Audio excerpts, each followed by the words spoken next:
நாம் ஜெபிக்கிறோம்.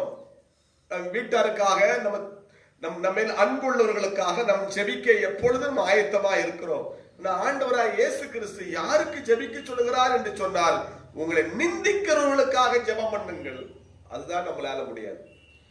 என்னை நிந்தித்தவர்கள், என்னை வசைப்பாடினவர்கள், என்னை திட்டினவர்கள், எனக்கு விரோதமாய் வார்த்தைகளை அள்ளி பேசினவர்களுக்கு விரோதமா நான் என்ன செய்ய முடியாது? நான் ஜெபிக்க அவங்களால முடியவே முடியாது என்கிறோம். ஏன் முடியவில்லை என்றால், நாம் தரித்திரதா இருக்கிறதுனாலே. அல்லேலூயா. நமக்குள்ளே ஐஸ்வர்யம் இல்லை, நமக்குள்ள இயேசு இல்லை, பரிசுத்தம் இல்லை, பரிசுத்த ஆவியானவருக்கு இடம் கொடுக்கிறது இல்லை என்பதனாலே நாம் நம்மை நமக்கு நிந்தித்தவர்களுக்காக நம்ம என்ன செய்ய முடியல? அவர்களுக்காக ஜெபம் பண்ண முடியல. அருமையான கர்த்தருடைய பிள்ளைகளே, அல்லேலூயா, உங்களை நிந்திக்கிறவர்களுக்காக நீங்கள் ஜெபம் பண்ணுங்கள்.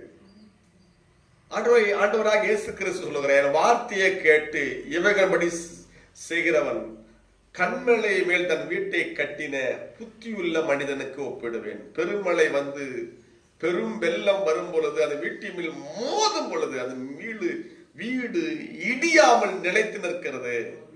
அல்லேலூயா. பாறை மேல் தன் வீட்டை கட்டினவன் புத்தியுள்ளவன் என்று வேதம் சொல்கிறது. ஆண்டுடைய வார்த்தையை கேட்டு அதன்படி யார் நடக்கிறார்களோ செய்கிறார்களோ அவர்கள் கண்மலையை மேல் தன் வீட்டை கட்டின புத்தியுள்ள மனுஷனுக்கு ஒப்பாய் இருக்கிறார். அவனுக்குள் சத்தியம் இருக்கிறது. அல்லேலூயா, அல்லேலூயா, கர்த்தருக்கு ஸ்தோத்திரம். இன்னும் அநேகர், எல்லா மக்களும் சொல்லுவாங்க, ஆண்டுடைய ஒரு சத்தியத்தை சொல்லுவாங்க.